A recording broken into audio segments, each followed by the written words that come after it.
Hoy alzamos la voz para visibilizar cuestiones relacionadas con la mujer y la economía. En este espacio compartiremos diferentes puntos de vista, pero todos siempre enfocados en educar y orientar con conocimiento. Somos mujeres, nos importa la economía, hablamos de economía y sabemos de economía.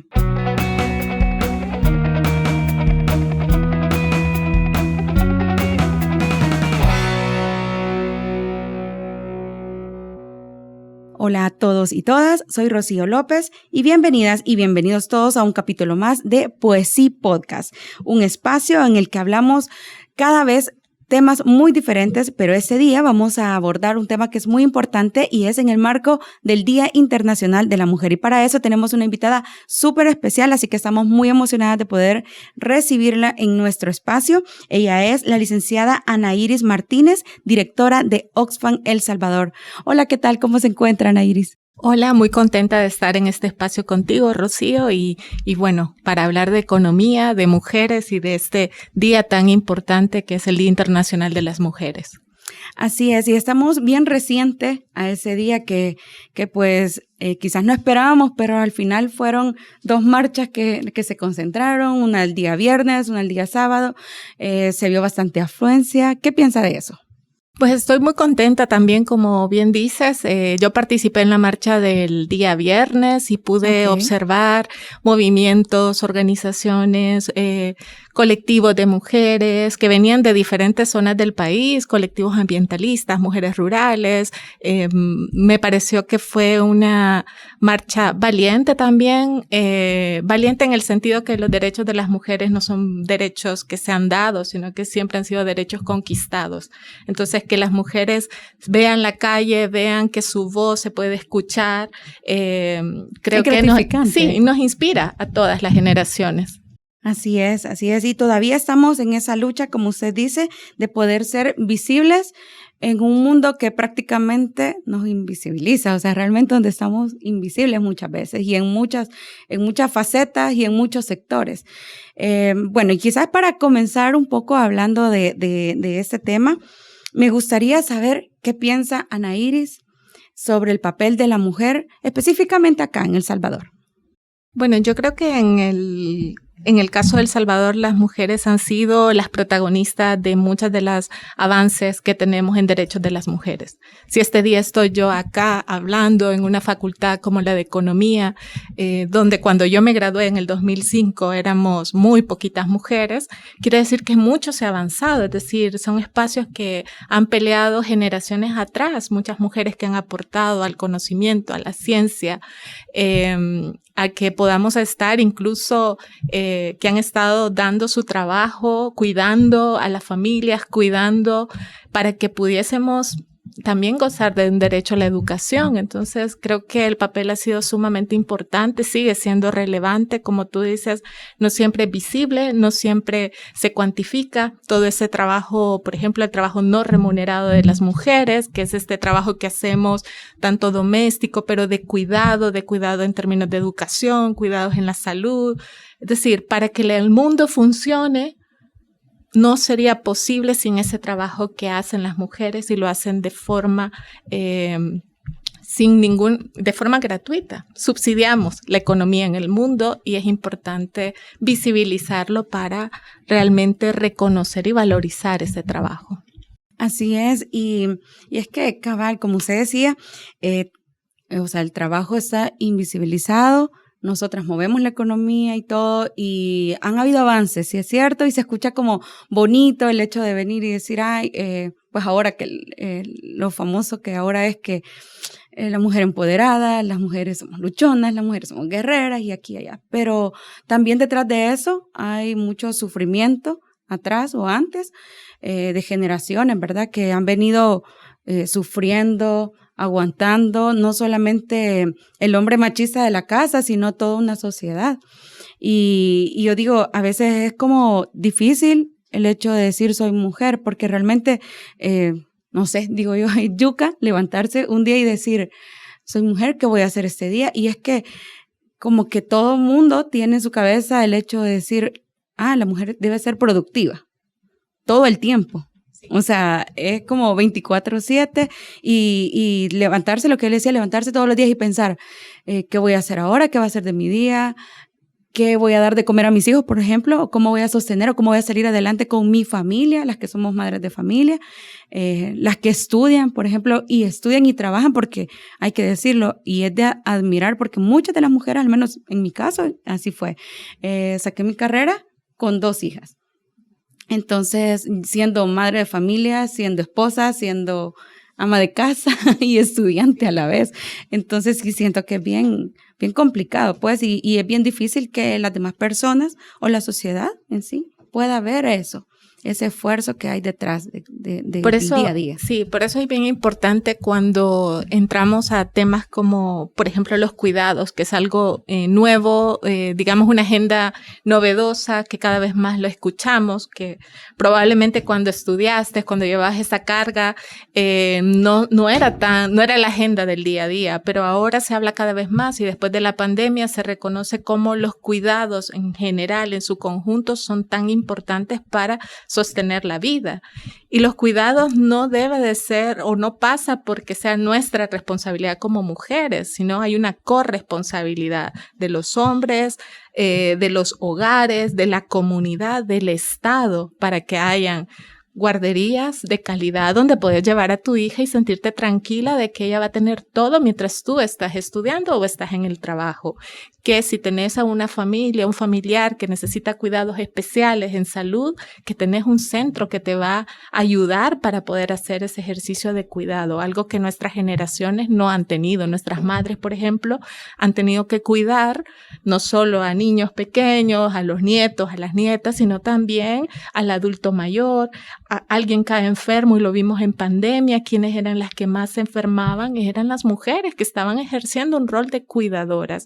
Históricamente la sociedad nos ha nos ha asignado ese rol como cuidadoras y lo romantiza también, porque habla a través de esto, viene todo el tema del amor. Antes del 8M tuvimos todo el 14 de febrero y era el amor romántico, ¿no?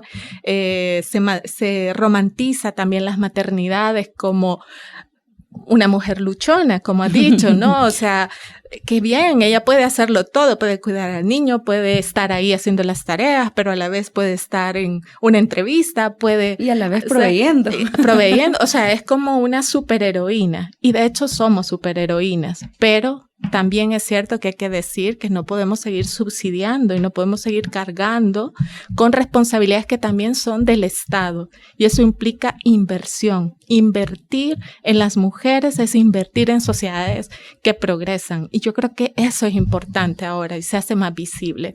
Así que yo también pues tengo una hija pequeña, tengo una hija y un hijo. Mi hija tiene 10 años, mi hijo tiene 6. Y yo siempre pienso cómo hacer de esta sociedad, de su espacio donde van creciendo, que tengan igualdad de oportunidades. Que mi hijo, aunque es menor de 6 años, pero por ser hombre, que no vaya a ser que tenga privilegios dados. O sea, quiero que mi hija viva. Y menos responsabilidades. Exacto. Porque ¿qué es menos responsabilidades? Porque se cree de que porque es niño, no puede lavar trastes, no puede cocinar, no puede hacer muchas tareas del hogar que generalmente las hacen las niñas o las hacemos nosotras las mujeres. Sí. Y en eso también recae, creo yo, una parte de responsabilidad también en nosotras como mamás, en cómo, como madres de familia, cómo educamos a nuestros hijos. Porque al menos, no sé si, yo creo que muchos se van a identificar en esto y es como, a veces yo he dicho, Dios mío, yo no quiero, por ejemplo, que mi hija se tope con alguien, cuando ya esté más grande, vea, con alguien que lo han criado de esa forma. O sea, un niño que ahorita es niño, pero que va a ser un hombre machista en un futuro. Yo tengo esperanza de que las generaciones que vienen son generaciones que tienen una mayor conciencia, no conciencia, están mucho más sensibles sobre los roles, cuestionan más esos estereotipos de género y, por ejemplo, yo escucho a mi hija diciéndole a una maestra, niños y niñas, aunque ahora en el sistema educativo se quiera decir de que una sola palabra engloba a todas, pero no, el tratar de reconocerse y de visibilizarse y decir, hey, soy niña, no estoy en el conjunto niños integrado. Entonces, me parece que son generaciones distintas, también les va a tocar vivir épocas más complejas, desafíos mayores, pero tengo esperanza que la educación que podemos dar nosotras con nuestro ejemplo también está impactando en la vida también de estas generaciones. Claro, genera cambios, ¿no? Sí. Genera cambios y precisamente de eso que usted estaba hablando, de su hija y los nuevos cambios en la educación también, quiero que abordemos un poquito, ¿verdad? Y es sobre porque es importante que la mujer también se forme en materia de economía. Bueno, yo creo que las mujeres, si optamos por carreras como economía, pues podemos aportar mucho, no solo a la visibilización, a la importancia que tiene mujeres en economía, que lo hemos visto, ¿no? Al frente de micro y pequeñas empresas, las hemos visto también decidiendo políticas públicas con una perspectiva de género, que actualmente, si no estás liderando esos espacios, muchas veces tampoco estás pensando cómo hacer enfoques o asignaciones diferenciadas para favorecer o para reducir esas desigualdades de género. Entonces, me parece que es muy importante. Yo, digamos, cuando estudié economía, me parecía muy importante la posibilidad de aportar desde esta rama a las grandes transformaciones económicas que se van a tener también en el futuro y cómo las mujeres podemos hacer un aporte diferenciador en el modelo económico. Pensarse una sociedad, por ejemplo, de cuidados o una economía de cuidados no es posible si no tiene esa perspectiva de género y es una perspectiva que hemos aportado las mujeres en economía. Así que me parece fundamental, somos el 53% de la población también, somos una población joven que está aportando. Somos la mitad, o sea, a nivel mundial, la mujer. O sea, somos la mitad, pero también estamos en mayores condiciones de vulnerabilidad y pobreza, es decir, en los países con mayores niveles de pobreza, pues las mujeres estamos como sobre representadas en esas estadísticas. Entonces, hay una labor muy fuerte que hacer que tiene que ver con un cambio en el modelo económico para hacer que las mujeres también tengamos una mayor participación productiva, pero que también se nos reconozca que el trabajo improductivo que se dice que hacemos, en realidad es un trabajo productivo, es un trabajo para sostener la vida. Sin eso, ninguna economía del mundo pudiera funcionar. Entonces, creo que es una de las banderas más importantes y que está aportando ahora las ciencias económicas también a reconocer que el tiempo invertido de las mujeres hacia la sociedad es un tiempo valioso que podría incluso aportar hasta un 25% al Producto Interno Bruto, o sea que es significativo, es equivalente a las remesas en El Salvador. Entonces, es importante darle su lugar y cómo podríamos ampliar mucho más la participación de las mujeres en este campo. Uh-huh. Y aquí en Ana Iris podríamos como mencionar mujeres que han dado un valioso aporte a través de la historia, ¿verdad?, en las ciencias económicas. Bueno, hay varias mujeres economistas que han dado aportes importantes. A mí me gusta particularmente leer a Mariana Mazzucato, que está dando un aporte relevante a nivel mundial también sobre el valor del Estado, el valor de lo público, que la innovación no solamente es del sector privado, sino que el sector público hace un gran aporte a la innovación y no siempre los beneficios de ese aporte son repartidos o redistribuidos en la sociedad, sino que son beneficios que luego son acaparados por las empresas privadas. Incluso los modelos de Silicon Valley, toda esta economía digital que está en auge, estas empresas como Amazon están generando millones y millones de dólares no ha sido producto de una innovación, de una inversión privada, es decir, ha sido parte de inversiones que el sector público ha hecho con empresas y que finalmente cuando hay resultados de esas innovaciones, el sector privado los capitaliza y lo aprovecha. Es decir, aquí en la Universidad de El Salvador, por ejemplo, ¿cuánto invertirá en innovación? ¿Cuántas ideas creativas están saliendo ahora de las aulas, están saliendo ahora de los laboratorios, de los centros de experimentación para generar ideas de cambio? Pero esa inversión no lo ha hecho el sector privado, es una inversión que ha hecho el sector público, que lo hemos hecho nosotras con nuestros impuestos. Entonces, lo importante es reconocer que ese beneficio que se genera de esa idea que viene del pago de mis impuestos puede redistribuirse de manera colectiva. Así que ella es una de las economistas que les animo a seguir.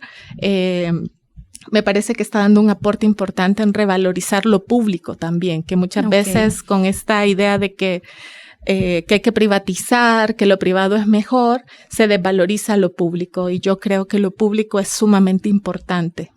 Sí, es muy importante y también así es de importante, creo yo, el hecho de tener a veces nosotras como mujeres, como tenemos, voy a decirlo así, como cierto control, casi siempre es como la mayor parte de control en nuestros hogares, ¿verdad?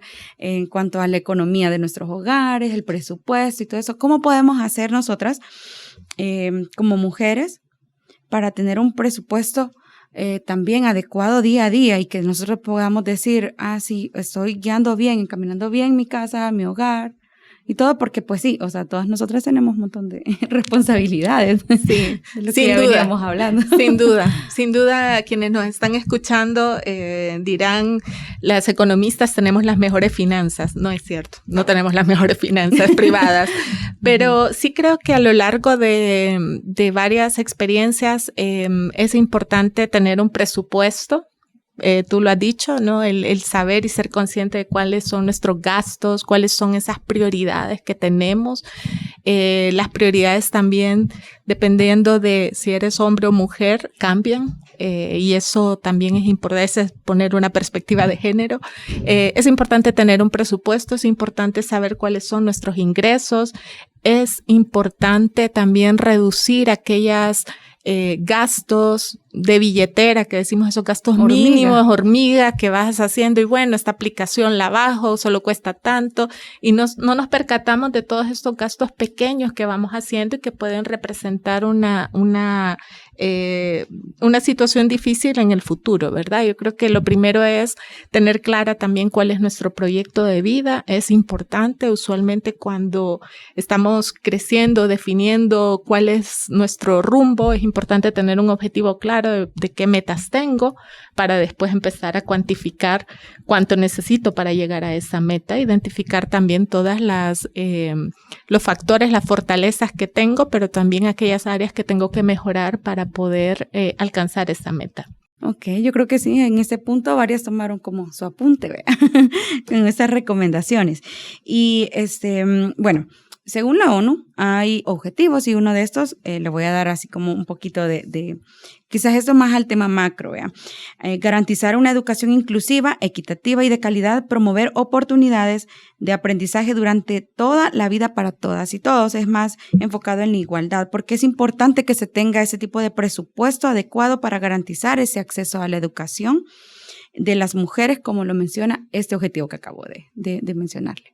Bueno, es importante tener un presupuesto adecuado y justo para poder reducir las brechas de desigualdad que existen entre hombres y mujeres. Hay que reducir las brechas salariales, hay que mejorar las oportunidades para que las mujeres y las niñas puedan encontrar oportunidades de desarrollo. Es importante la inversión para que efectivamente las sociedades puedan progresar y van a progresar con las mujeres. Sin nosotras no es posible el progreso. Así es. Bueno, ya para ir concluyendo, Ana Iris, quizás me gustaría saber qué piensa Ana Iris el hecho de que en El Salvador no existan tantas oportunidades y que en El Salvador pues muchas veces se nos limite y se nos invisibilice en muchas áreas, pero quizás en una más que todo mencionar la laboral.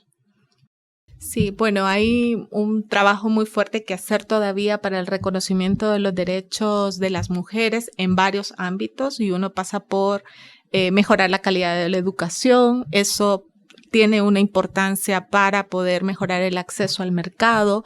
Hay otras barreras de las que hablamos este día. En la mañana tuvimos una actividad muy, muy interesante en el marco del 8 de marzo, y es cambiar las ideas y creencias, todas las normas sociales alrededor del rol y las potencialidades que tienen las mujeres. Por ejemplo, cómo rompemos esos imaginarios que consideran que las mujeres no podemos hacer determinados trabajos, que las mujeres no podemos hacer o ocupar puestos de liderazgo. Tenemos que romper y transformar esos imaginarios, porque lo cierto es que las mujeres, cuando tenemos oportunidad, cuando tenemos recursos, cuando tenemos tiempo para poder dedicarlo también a la especialización o para la mejora de nuestro entorno, de nuestras comunidades, son las mujeres las que estamos liderando cambios, y en varios sectores, y podemos verlo ahora. Podemos ver cambios a nivel de la economía, mujeres que han estado, por ejemplo, ocupando el rol de liderazgo a nivel de la presidencia en algunos países. ¿Y podemos mencionar algunos? Bueno, mujeres. En Islandia hubo una mujer que fue la que llevó toda la parte de la pandemia, y fue una gestión bastante importante. No nos vayamos tan lejos. Costa Rica está dentro de los países, dentro de los 5 países que tienen las mejores, las brechas salariales menores que hay en el mundo, y es Costa Rica, es decir, donde la desigualdad salarial entre hombres y mujeres es mínima. Entonces uno dice, ¿por qué Costa Rica lo puede hacer? Porque El Salvador tiene una brecha del 23%. Es decir, hay ejemplos. ¿Cuánto es?